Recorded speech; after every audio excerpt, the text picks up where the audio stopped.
जय श्री राम, जय श्री महाकाल। एक बहुत ही बड़ा स्कैंडल जो इंडिया में हुआ है जिसने काफी हद तक लोगों की हालत टाइट कर दी है।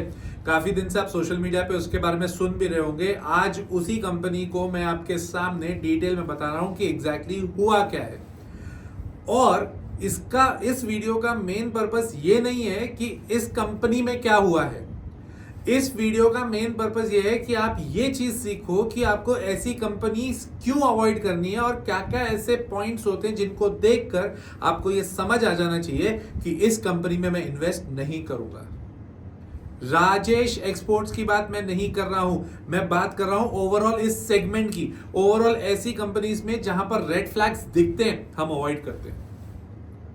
यहां पर किसी भी तरह की बाइंग सेलिंग रिकमेंडेशन नहीं है, बट इसको ध्यान रखिएगा, इसको प्योरली एजुकेशन पर्पस के हिसाब से देखिए। मैंने बहुत डिटेल में बनाया है, इसको कुछ चैप्टर्स में कवर किया है मैंने। सबसे पहले मैंने आपके जो चैप्टर बनाया है वो ये है कि एग्जैक्टली स्कैम बड़ा कितना है, उसके ऊपर बात करेंगे। दूसरा, ये इनिशिएट कैसे हुआ और कहां से इसकी पूरी कहानी चालू हुई है। तीसरा, हम इस बारे में बात करेंगे कि किस पैटर्न में ये लोग काम करते हैं। और चौथा, फ्रॉड एग्जैक्टली क्या था या अभी भी वो फ्रॉड माना जाएगा या नहीं।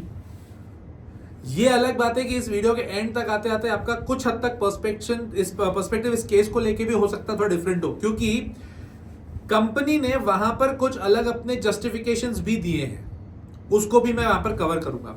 और अगर आप इसके अलावा मेरा एक्सक्लूसिव कंटेंट देखना चाहते हैं तो इस वीडियो के नीचे ज्वाइन का बटन है, उसको दबा दो यार। वहां पर आप जाएंगे, आपका एक ही नारा है वहां पर, यू कमेंट आई मेक। आप कमेंट करते जाइए कंपनीज में, उसके ऊपर वीडियो जरूर बनाऊंगा, बनाते जा रहा हूं, कंटिन्यूस चल रही है वो चीज। तो हम पहली चीज पे आ जाते हैं कि एग्जैक्टली स्कैम कितना बड़ा है। इंडिया का जो डिफेंस में जो बजट आता है ना अपना हर साल, बजट में डिफेंस के ऊपर 7 लाख करोड़, 7.5-8 लाख करोड़ के करीब करीब हमारा बजट एलोकेशन है डिफेंस का। इस कंपनी का अकेले का फ्रॉड ही 15.15 लाख करोड़ है। मतलब हमारे बजट के जो डिफेंस का बजट है नियर टू उससे भी ज्यादा। रिलायंस का मार्केट कैपिटलाइजेशन करीब 12 लाख करोड़ का है, ये भाई साहब 15 लाख करोड़ का स्कैम कर बैठे हैं। तो देखा जाए तो ये बहुत बड़ा स्कैम है, इसमें कोई डाउट नहीं है। अगर मैं सेबी की बात करूं ना, तो सेबी ने ये 15 लाख करोड़ का एक साल का स्कैम नहीं बोला है, ये बोला है पिछले 5 साल में मिला मिला के इनका स्कैम ऐसा हुआ है। एक शेयर होल्डर ने कहा कि भाई इनकी बुक्स ऑफ अकाउंट्स में हमें थोड़ी गड़बड़ दिख रही है। सेबी ने बुक्स ऑफ अकाउंट्स चेक करी और कहा कि जो आपने सेल्स दिखाई है ना भाई साहब, 99.8% की सेल्स हमें दिख नहीं रही है, मतलब वो है ही नहीं, फेक सेल्स है, कोई प्रूफ नहीं है। सबसे बड़ा स्कैंडल ही है, ठीक है। इससे ना एक चीज आपको समझ में आनी चाहिए, इनकी एक साल की जो सेल्स है वो है 7 लाख करोड़ के करीब करीब, और 7 लाख करोड़ की अगर आपकी सेल्स है, आपका मार्केट कैपिटलाइजेशन 2000 करोड़ ही है। अब आपको समझ में आ रहा है कि पेनी स्टॉक्स और इन सब में हम लोग अवॉइड क्यों करते हैं। वहां पर नहीं समझ आता कि कौन सी कंपनी क्या खेल खेल रही है, इसलिए थोड़ा अवॉइड करना जरूरी होता है, ठीक है ना। तो ये किया किसने था? एक शेयर होल्डर ने, सिर्फ एक शेयर होल्डर ने इसकी पूरी हालत टाइट कर दी है भाई, ठीक है। तो अब ये किसकी कंपनी है? ये है राजेश मेहता जी की है। और राजेश मेहता जी ने अपनी जो शुरुआत करी थी, वो शुरुआत करी थी 1200 रुपए के एक लोन अमाउंट से ली थी, और वो भी 1980 के दशक में। और आज के तारीख में वर्ल्ड की लार्जेस्ट गोल्ड रिफाइनरी बना रखे हैं। केजीएफ जैसा लग रहा है थोड़ा मामला, राइट। इनका मेन काम क्या था? ये आर्बिट्रेज करते थे। आर्बिट्रेज का मतलब मैं आपको सिंपल भाषा में बताऊं तो ये लोग क्या करते थे तो गुजरात के, तो गुजरात में ये लोग क्या करते थे कि जैसे सपोज आप गुजरात में बैठे हो, मैं आपके पास कुछ चीज बेचने आया। अब देखो गुजराती लोग स्मार्ट तो होते हैं ना, इसमें कोई डाउट नहीं। और वहां पे एक ही चीज है कि कोई भी चीज सस्ते में भी मिल गई ना, हम उसको ले लेंगे। अब गोल्ड अगर आपको सस्ते में मिल रहा है तो और क्या चाहिए। सपोज मार्केट में गोल्ड का रेट 100 रुपए पे, तो ये लोग क्या करते थे 98 रुपीज में सौदा कर देते थे, 97 रुपीज में सौदा कर देते थे, ठीक, और एडवांस ले लेते थे। चेन्नई में, तमिलनाडु में वहां पे मिलता था और कम भाव में गोल्ड। तो ये लोग क्या करते थे, 100 रुपए का मार्केट प्राइस है, तुम्हारे साथ सौदा किया 98 रुपीज में, और ये 94-95 रुपीज में लेके आते थे, और पैसा तुमसे ही लेके जाते थे एडवांस। तो इसको बोलते आर्बिट्रेज। बिजनेस अच्छा था, बिजनेस कोई गड़बड़ नहीं था, मेरे को तो कोई डाउट ही नहीं है कि बिजनेस गड़बड़ है। गोल्ड का धंधा, अभी सोचो स्टॉक रखा होता गोल्ड, तो आज की तारीख में क्या हाल, गोल्ड की रिफाइनरी। पंगा कुछ और है, ठीक है ना, तो उसको ध्यान से देखेंगे। तो ये ऐसा करते थे। जुलाई 2015 में इन्होंने एक बहुत ही बड़ी रिफाइनरी $400 मिलियन में खरीदी भी है। उसका नाम है वोल्काम्बी करके, वोल्काम्बी या वोल्काम्बी करके है जगह। वो गोल्ड रिफाइनरी उन्होंने खरीदी। इनफैक्ट जुलाई 2022 में इन्होंने एक कॉन्ट्रैक्ट मिला था। 2022 मतलब कौन सी सरकार होगी, कमेंट करके बताना, ठीक है ना, कमेंट करके बताना। तो 2022 के जून में इनके पास एक कॉन्ट्रैक्ट आया 18,000 करोड़ का, 18,000 करोड़ का, वो भी ministry of heavy industry, gold का काम कर रहे हैं, मिनिस्ट्री ऑफ हेवी इंडस्ट्री से इनको ऑर्डर मिला है। 5.5 गीगावाट एनर्जी स्टोरेज का, एनर्जी स्टोरेज का गोल्ड रिफाइनरी कंपनी 2022 में सरकार ने ऑर्डर दिया है। और जो इतनी सारी हमारी पावर कंपनीज थी, वो समझदार को इशारा काफी है, और मैं मानता हूं कि आप समझदार हो, ठीक है ना। तो इन्होंने कैसे किया, आप थर्ड पार्ट पे कैसे किया, इन्होंने पूरा गणित कैसे बनाया। इन्होंने एक तो है ना, ये बहुत स्मार्ट लोग हैं, इन्होंने अपने नाम से डायरेक्टली कुछ किया ही नहीं है, ठीक है। राजेश एक्सपोर्ट लिमिटेड करके एक कंपनी इन्होंने बनाई, और वो सिंगापुर की कंपनी थी। वही सिंगापुर की कंपनी इंडिया के राजेश ये एक्सपोर्ट लिमिटेड के होल्डिंग कंपनी थी उसकी, जो इंडिया में लिस्टेड थी। मतलब आपकी जो मेन कंपनी जिसमें स्कैंडल आपको दिख रहा है, उसकी होल्डिंग कंपनी तो सिंगापुर में बैठी है। और जबरदस्त बात यह है कि ये जो इंडिया की कंपनी थी ना, राजेश इलेक्ट्रॉनिक बोल रहा हूं, एक्सपोर्ट लिमिटेड वाली, उसने एक और कंपनी में इन्वेस्ट किया था, उसका नाम था ग्लोबल गोल्ड रिफाइनरी में। और वो जीजीआर ग्लोबल गोल्ड रिफाइनरी ने जाके वो वलकाम्बी वाली जो रिफाइनरी थी वो खरीदी थी। मतलब डायरेक्टली खुद के नाम से कुछ नहीं किया था, ठीक है।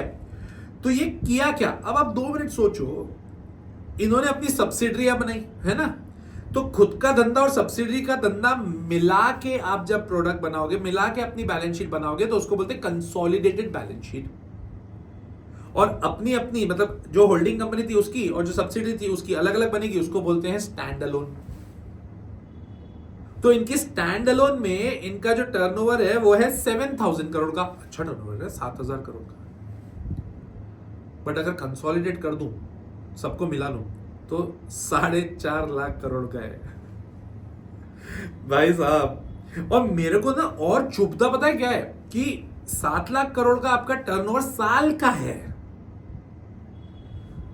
Market capitalisation 2,000 crore. मतलब मार्केट में आपको कोई वैल्यू नहीं दे रहा, इसीलिए डर लगता है। तो फिर एग्जैक्ट स्कैम क्या हुआ है, तो सेबी ने जब इनका टर्नओवर पूछा ना कि तुम्हारा टर्नओवर आया कहां से, क्या हुआ है तुम्हारे टर्नओवर में, तो इन्होंने क्या बोला, हमारा टर्नओवर तो जो है वो है, हम तो ऐसे ही धंधा कर रहे हैं, ऐसे अभी तक कर रहे हैं। सेबी ने और डीप में गए तो उनको पता पड़ा ये सर्कुलर ट्रांजैक्शंस करते हैं। सर्कुलर मतलब पता है क्या, मैंने आपको माल बेचा, आपने वही माल वापस मेरे को बेच दिया, तो आपने तो सेल्स रिकॉर्ड करी, मैंने भी सेल्स रिकॉर्ड कर दी, तुमने सेल्स रिकॉर्ड करी, मैंने भी सेल्स रिकॉर्ड करी, दोनों ने वैल्यू बना दी। क्योंकि बैंक्स और ये सब जब देखते हो, सेल्स देखते ना, परचेज मैंने आपसे ही करी वो नहीं लिखा, वो नहीं दिख रहा है। तो सेल्स इसको बोलते हैं सर्कुलर सेल्स, ठीक है। फर्जी नहीं है, फर्जी नहीं है, इन्होंने अकाउंट्स एडजस्टमेंट्स बिठाए और आपकी भी सेल्स बढ़ी, मेरी भी सेल्स बढ़ गई, बढ़िया किया। और बाकी इनका एक जो सेबी ने एक और चीज पकड़ी हुई थी, इन्होंने फंड रूट किया है अपने पर्सनल नाम से, और रिलेटेड पार्टी ट्रांजैक्शंस में उनको शो नहीं किया। अब देखो राजेश एक्सपोर्ट्स का कहना है कि सेबी को समझ ही नहीं आता है कि टर्नओवर कैसे निकालते हैं। मैंने आपको नहीं स्टार्टिंग में बोला था कि मैं इसका कुछ पर्सपेक्टिव आपको थोड़ा चेंज करके बताऊंगा। अब देखो डेरिवेटिव्स के जो ट्रांजैक्शंस हैं, डेरिवेटिव्स मतलब जो आप ये फ्यूचर्स ऑप्शन के सौदे करते हो ना, इसका टर्नओवर में लेके जाने का अकाउंटिंग स्टैंडर्ड्स में अलग सेटअप है और इनकम टैक्स का अलग सेटअप है। मतलब उसमें ना हर साल हम लोग चार्टर्ड अकाउंटेंट्स में भी बहुत लोगों की क्वेरी आती है कि इसको कैसे सॉल्व करें, इसका टर्नओवर कैसे दिखाएं, इस पे जीएसटी कैसे लगाएं। ये बहुत क्वेरीज चलती हैं जब ये ऑडिट्स का टाइम आता है। तो अब राजेश एक्सपोर्ट्स का कहना है कि सेबी को निकालना नहीं आ रहा है अभी तक, क्योंकि सही नहीं लग रहा, बट ठीक है, उन्होंने तो ऐसे ही बोला है। और बोला कि हम एक गैप है, सेबी को थोड़ा समझ नहीं आ रहा, हम समझा देंगे, कोई दिक्कत की बात नहीं। तो ये पूरी कहानी है, स्कैम तो है। अभी तक का इतिहास अपना यही रहा है कि जब इस तरह का कोई स्कैम आया है, शेयर प्राइस तो गया। दूसरी चीज, ये कुछ समय तक तो चलेगा, और अगर कंपनी बंद नहीं हुई तो अभी तक जितने भी स्कैंडल्स हुए हैं, स्कैम्स हुए हैं, जितने भी ओनर्स हैं वो इंडिया में नहीं है। एक चीज हमेशा नोट करके रखिए आप, 5,000 करोड़ से कम की कंपनी है, डर लगना वाजिब है। किसी के बोलने पर मत लिया करो, दिमाग मत लगाओ आप। हाँ, फिर भी कई बार हमें भी अपना दिमाग लगा, नहीं यार मजा आता है यार पेनी स्टॉक लेने में। अगर 100 रुपए टोटल इन्वेस्टेड है ना मार्केट में आपके, 5 रुपए से ज्यादा नहीं करना प्लीज। और आज तक के इतिहास में ये गवाही हुई है अपने यहाँ पे कि अगर इतना बड़ा स्कैंडल हुआ है, इतना बड़ा स्कैम हुआ है, मार्केट पे कोई इफेक्ट नहीं गिरा। इसका मतलब समझे, इसका मतलब ये है कि कंपनी छोटी थी, कोई ज्यादा शेयर होल्डर्स को फर्क नहीं पड़ा। और दूसरी चीज, पहले ही मार्केट को टू अ सर्टेन एक्सटेंट पता था कि इस तरह का कुछ होने वाला है, मार्केट डाइजेस्ट कर चुका है उसको। प्लीज प्लीज मेरी रिक्वेस्ट है आप लोगों से, ऐसी कंपनीज को प्लीज अवॉइड करो, राइट। हाँ, अगर इसके आप डिटेल में सीखना चाहते हो तो आप सबको पता है मेरा कोर्स है द लॉजिकल इन्वेस्टर, जहाँ पर हम ये सब चीज़ें बहुत डिटेल में सिखाते हैं कि कैसे इन्वेस्टमेंट्स करना चाहिए। अगर आप वो करना चाहते हो, फंडामेंटल टेक्निकल एनालिसिस सीखना चाहते हो, ऐसे स्कैम से बचना चाहते हो, तो स्क्रीन पर आपको नंबर दिया हुआ है, आप उस पर कॉल करिए, व्हाट्सएप करिए। और अभी नेक्स्ट बैच 1.5 हफ्ते में चालू होने वाली, तो अगर आप ज्वाइन करना चाहते हो तो बिंदास ज्वाइन करिए।